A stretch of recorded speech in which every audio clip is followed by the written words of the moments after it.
세 부류의 친구가 있다.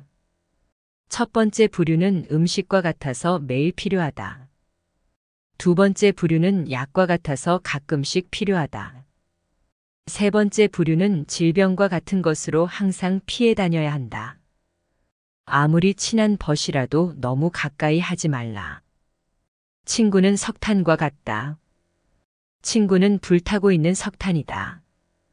적당한 거리까지 접근하면 몸을 따뜻하게 할 수 있지만 그렇다고 너무 가까이 가면 몸을 댄다. 악한 사람은 눈과 같아서 처음 만났을 때는 순결하고 아름다워 보이지만 금세 흙투성이가 된다. 악인들은 사람들 앞에서 처음에는 매우 아름다운 세계를 그려낸다.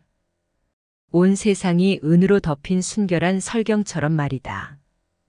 그러나 현실이라는 태양이 비치면 눈은 녹아 사라지고 온통 진흙투성이의 나쁜 세계가 펼쳐지게 된다. 악인이 나에게 아름다운 세계를 그려 보이더라도 결코 속아서는 안 된다. 다음 날 눈을 뜨면 진흙투성이의 세계로 변해 있을 테니까 말이다. 애매한 친구보다 분명한 적이 낫다. 우리가 가장 상대하기 힘든 것이 이도저도 아닌 애매한 친구이다. 진정한 친구인가 아니면 적인가를 도무지 구별할 수 없는 사람은 상대하기 곤란하다. 인간은 친구를 만나면 누구나 속마음을 털어놓게 된다. 그런데 그 친구가 적인 것을 분명히 알고 있으면 그 적이 자기에게 요구하는 것과 요구하지 않는 것을 확실하게 알 수 있다. 그러므로 상대와 사귈 때에 애매모호한 자세로 친구인 양하는 것은 비겁한 짓이다. 그러므로 애매모호한 친구보다는 차라리 확실한 적이 낫다. 나쁜 곳에 가서는 돈주머니를 잘 단속하라. 인간은 선한 마음에 의해서 가끔 경계심을 풀게 된다. 돈주머니를 빼앗기고 나서는 때는 이미 늦었다. 나쁜 환경에 있는 자에 대해서는 항상 경계하여야 한다. 향수 가게에서 일을 하다 보면 향수 냄새를 풍긴다. 인간은 같이 생활하는 사람의 영향을 받는다. 인간은 인간인 이상 그게 누구든지 주위의 환경과 보조를 맞추지 않고 산다는 것은 어려운 일이며 그러한 사람도 없다. 따라서 친구를 택할 때에는 항상 깊이 생각해야 한다. 꿀을 치다 보면 조금은 꿀맛을 볼 수가 있다. 나쁜 환경에 던져진 사람은 그 환경에 영향을 받기가 쉽다. 또한 좋은 환경을 접하게 된 사람도 그렇다. 왜냐하면 인간에게는 서로 어울리려는 성질이 있으며 인간은 적응력이 강하기 때문이다. 그래서 어떤 사람과 사귀게 됐을 때에는 그 사람의 환경이나 지나온 이력들을 따져봐야 한다. 그 사람은 그가 자라온 세계나 처해 있는 환경을 척도로써 그 몸에 고스란히 지니고 있기 때문이다. 인간이 본성이 착하다는 것은 사실이다. 그러나 그렇다고 해서 세상 모든 사람이 착하다고는 할 수 없다. 아이들을 보면 그 부모를 알 수 있고 친구를 보면 그 사람을 알 수 있다. 그러므로 친구를 사귈 때에 좋지 못한 것이나 나쁜 것에 물들지 않도록 각별히 주의해야 한다. 착한 사람이 나쁜 사람을 선도하려고 해도 그 뜻을 이루기보다는 자기마저 악에 빠지기 쉽기 때문이다. 절에서 자라온 사람이나 수도원에서 생활한 사람이 신을 믿지 않거나 나쁜 사람이 되기가 어렵듯이 도박장에서 일하는 사람이 정직하기를 바라는 것은 어려운 일이다. 자기가 꿋꿋하고 올바르게 살고 가족이나 다른 사람들에게 도움을 주려면 자신부터 확고히 세워야 한다. 그러기 위해서는 우선 자신을 단단히 지켜야 한다. 손님과 생선은 사흘만 지나면 악취가 난다. 손님은 비와 같은 것이어서 적당하게 부리면 기뻐하지만 장마가 되어서는 안 된다. 소문은 가장 좋은 소개장이다. 평판이란 것은 수천 장의 소개장을 세상에 뿌리는 것과 같다. 그리고 업적을 소문만큼 웅변적으로 말해주는 것도 없다. 그 소리는 넓고 높게 퍼지는 것이다. 밀가루 장수와 굴뚝 청소부가 싸움을 하면 밀가루 장수는 검게 되고 굴뚝 청소부는 휘어진다. 현명한 사람은 의미 없이 싸움을 하지 않는다. 인생을 살아가는 데 있어서 가장 큰 재산은 친구이다. 인간은 누구나 일생을 통해서 만날 수 있는 사람의 수가 한정되어 있다. 싸움은 자신의 소중한 인간관계를 줄이는 가장 빠른 방법이다. 이겨도 문제, 져도 문제로 서로가 득이 되는 것이 없다. 싸움은 졸렬한 자기 주장이다. 현명한 사람은 자기를 주장할 때 좀 더 사리에 맞는 방법을 택한다. 감정에 끌려 자기를 주장하려고 할 때 싸움이 일어난다. 지혜로서 상대방을 설득하려는 자는 감정을 나타내 보이지 않는다. 이쪽에서 감정을 내보이면 상대방도 감정으로 맞서게 되기 때문이다. 서로가 자신의 잘못을 인정하지 않으면 진정한 화해가 이루어지지 않는다. 화해를 하려고 할 때 한쪽만 잘못을 인정하는 경우가 간혹 있다. 그러나 이렇게 해서는 화해가 이루어지기 어렵다. 왜냐하면 타협으로부터 화해가 이루어지는 것이므로 양쪽이 모두 자신들의 잘못을 시인하여 대립 관계에서 벗어나 대등 관계로 바뀌어야 하기 때문이다. 그러므로 싸움을 한 사람은 스스로의 잘못을 인정해야 한다. 설령 자기에게 잘못이 없다고 해도 무엇인가를 찾으려 노력해야 한다. 이것이 화해의 원칙인 것이다. 한쪽의 잘못만 인정하고 화해가 이루어진다면 그것은 결국 그 한쪽의 잘못을 비난하는 결과가 되기 때문이다. 서로가 잘못을 인정하고 그것을 비는 것이 가장 좋은 화해의 방법이다. 낯선 사람의 100마디의 모략보다도 친구의 한마디 말이 깊은 상처를 남긴다. 사회라는 것은 많은 사람들에 의해서 조직되어 있다. 그 많은 사람들을 이리저리 나누어 생각해보면 자기의 사회는 친구들에 의해 이루어져 있음을 알 수 있다. 또한 그들에 의해서 지탱되고 있음도 알 수 있다. 그런데 만일 인간에게 친한 친구가 없다면 아마 인간은 사회를 살아나갈 자신을 잃어버리고 말 것이다. 그래서 모르는 사람에게서 중상을 입는 것은 그다지 큰 상처가 되지 않으나 친한 사람에게 들은 한마디 말은 그것이 사소한 것일지라도 큰 상처가 되는 것이다. 따라서 친구를 비판할 때는 조심스러워야 하며 친구를 중상모략하는 일은 절대로 없어야 한다. 만일 조심성 없이 지나치게 비판하거나 또는 중상하면 그것은 스스로 자기의 사회를 파괴하는 꼴이 된다. 하나님 앞에서는 울고 사람 앞에서는 웃어라. 큰 소리를 내어 웃는 것은 분명히 즐거운 일이다. 웃음은 희망이며 여유이다. 웃을 만한 여유가 없는 사람은 궁지에 몰려 몸을 움츠리게 된다. 그러므로 이와 같은 웃음은 크게 나누어 가져야 한다. 그러나 만약에 울어야 할 경우가 생긴다면 하나님 앞에서 혼자 조용히 울어야 한다. 슬픔은 남에게 나누어 줄 만한 것이 못되기 때문이다. 지성만으로 사람들에게 존경받으려 하는 것은 마치 사막에서 물고기를 잡으려는 것과 같다. 사막에서 물고기를 잡으려고 하는 것은 헛수고다. 그리고 지성이 있다는 것은 지식을 풍부하게 가지고 있는 것이다. 지성을 많이 쌓은 사람은 다른 사람들에게 소중한 대접을 받는다. 왜냐하면 식자를 알고 있으면 편리하기 때문이다. 그러나 그는 그가 알고 있는 지식 때문에 소중히 여겨지는 것이지. 인간으로서 사랑받고 존경받는 것은 결코 아니다. 이와는 반대로 아름다운 마음을 가진 사람은 인간으로서 사랑을 받는다. 언뜻 보면 지성을 가진 사람이 마음씨 고운 사람보다 소중히 여겨지는 것 같다. 그러나 결국은 마음씨 고운 사람이 승리하게 되는 것이다.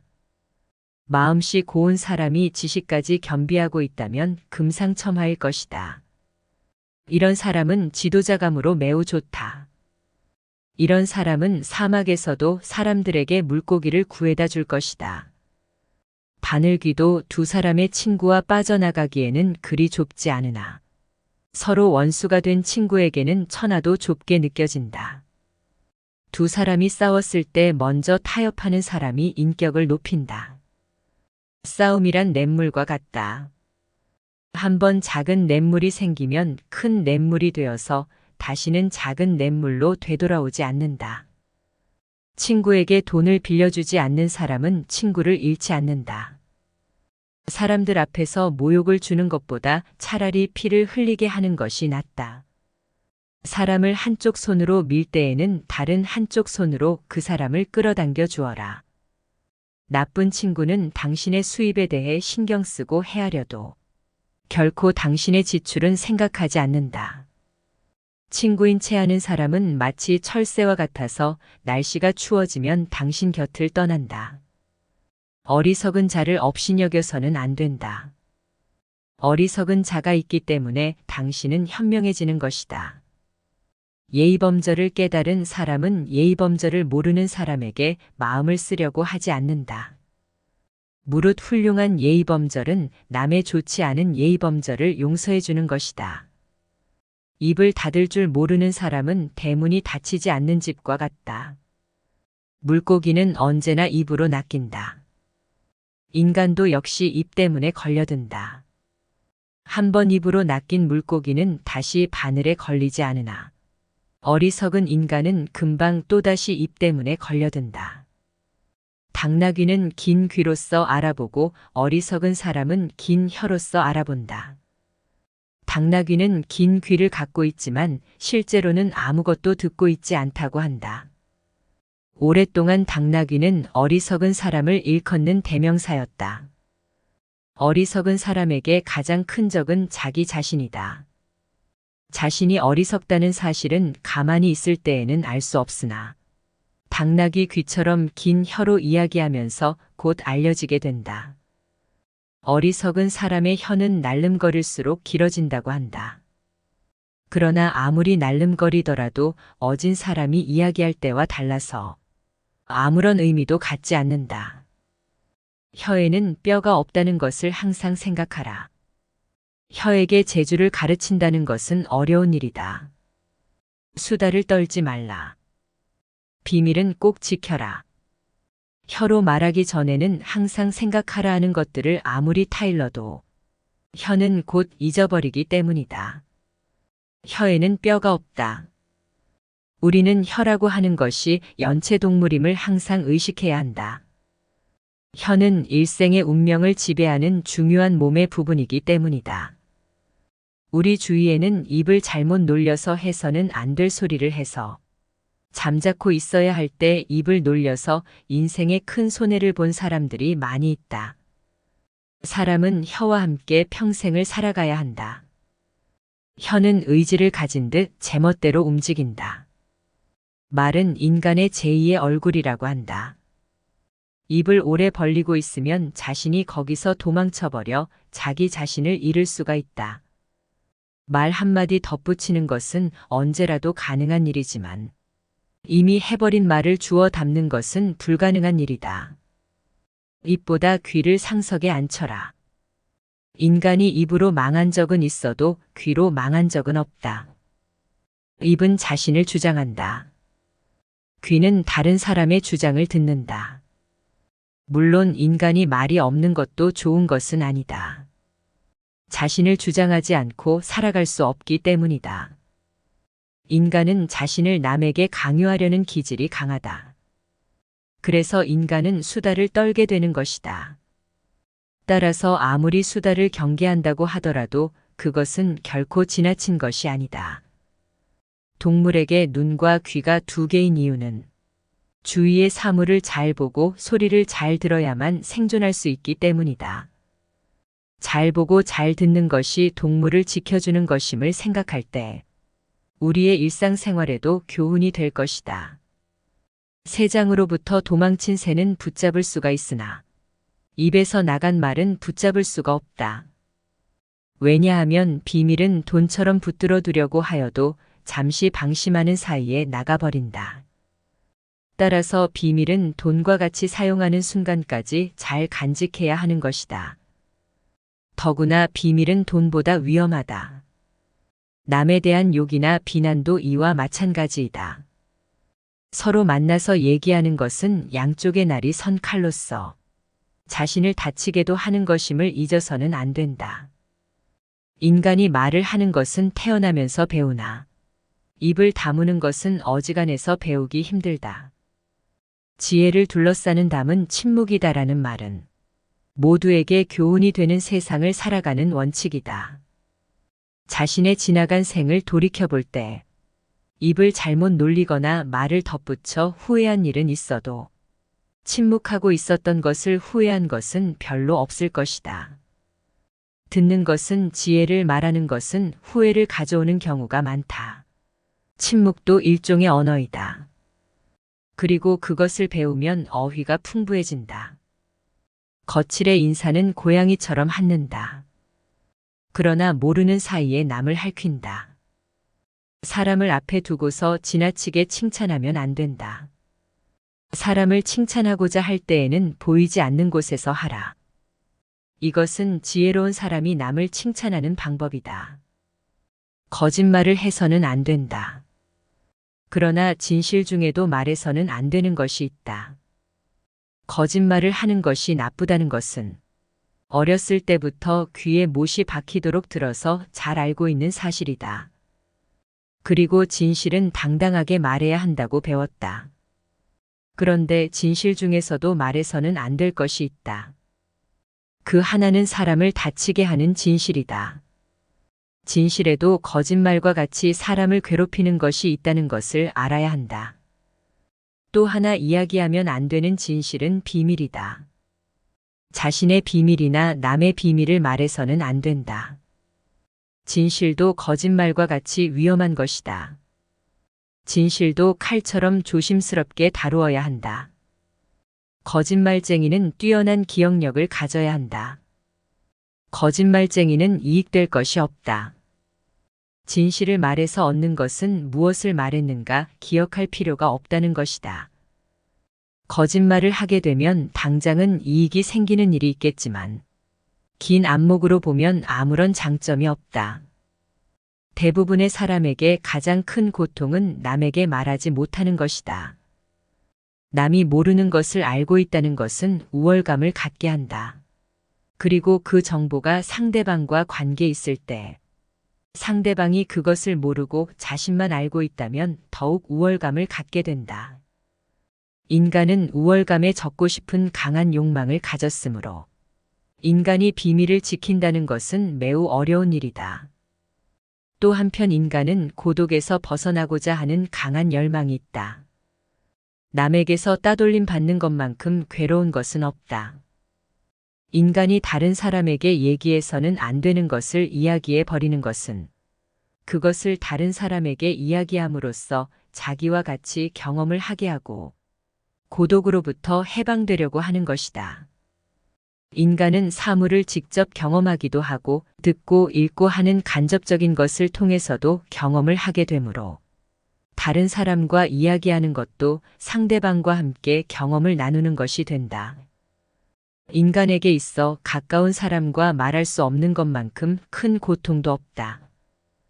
인간은 시간 또는 자기가 가진 물건이나 정보를 서로 나누면서 친해지게 마련이다. 친하다는 것은 곧 서로 나누어 가진다는 것을 의미한다. 당신의 친구는 친구를 가졌고 그 친구도 다른 친구가 있으며 그 친구의 친구도 다른 친구가 있다. 그러므로 당신 친구에게 이야기하는 것을 조심하라. 자기가 들은 비밀을 다른 사람에게 말하고 싶은 충동은 대단히 참기 어렵다. 같은 말을 되풀이하는 자는 가까운 친구를 잃는다. 비밀은 꼭 지켜야 한다. 당신의 입은 금고이다. 금고는 자주 열면 안 된다. 입을 금고에 비유하면 열릴 때까지 오랜 시간이 걸리는 금고일수록 정교하고 좋은 것이다. 남을 헐뜯는 중상이나 비방은 친구로부터 친구에게 입에서 입으로 전해지기 마련이다. 그리고 당신은 조심성 없는 행동으로 인하여 그 사람의 원한을 사게 된다. 어진 사람은 자기 눈으로 직접 본 것을 남들에게 이야기하고 어리석은 사람은 자기 눈으로 보지 못하고 귀로 만든 것을 이야기한다. 귀로 무엇을 들을 것인가, 눈으로 무엇을 볼 것인가는 자기 의지대로 하기 어렵다. 그러나 입은 의지대로 할 수 있다. 혀는 마음의 붓이다. 남의 입에서 나오는 말보다 자기 입에서 나오는 말을 잘 들어야 한다. 자기가 하는 말을 자신이 건널 다리라고 생각하라. 그리하면 튼튼한 다리가 아니라면 당신은 건너지 않을 것이다. 고약한 혀는 고약한 손보다 나쁘다. 현명한 말은 현명한 행동보다 못하다. 말은 약과 같은 것이다. 그러므로 의사가 약을 처방하듯 신중히 생각해 말해야 한다. 한 대 맞은 아픔은 언젠가는 없어지지만 모욕당한 말은 영원히 남는다. 급하게 대답하는 사람은 급하게 잘못을 저지른다. 말이 당신의 입안에서 돌고 있을 때 그 말은 당신의 노예이지만 일단 밖으로 튀어나왔을 때에는 당신의 주인이 된다. 밤에 이야기를 할 때는 소리를 낮추고 낮에 이야기를 할 때는 주위를 살펴보아라. 주위가 다 보이는 들판이라도 흙이 조금 부풀어 올라 있거든 비밀 이야기를 하지 말라. 자기 자랑을 하는 것은 좋은 일은 아니지만 차라리 남을 욕하는 것보다 낫다. 중상은 어떤 무기보다도 무서운 것이다. 화살은 보이는 곳까지만 쓸 수 있지만 중상은 멀리 있는 마을까지 망하게 한다. 침묵은 어진 사람을 더욱 어질게 한다. 그러므로 어리석은 자는 침묵의 소중함을 알지 못한다. 어리석은 자가 어진 듯이 하기는 간단하다. 입을 다물고 있으면 된다. 어리석은 사람을 어떻게 분별할 것인가? 어리석은 사람은 수다스럽다. 짓거리기를 잘하는 어리석은 자는 엉뚱한 시간을 가리키는 시계와 같고 말없이 가만히 있는 어리석은 자는 고장나서 움직이지 않는 시계와 같다. 둘 중에 후자가 훨씬 낫다. 영혼까지도 휴식이 필요하므로 인간은 잠을 자는 것이다. 입에도 휴식을 주고 남의 말에 귀를 기울여라. 즐겁게 오래 살고 싶으면 코로 숨을 쉬고 입을 다물어라.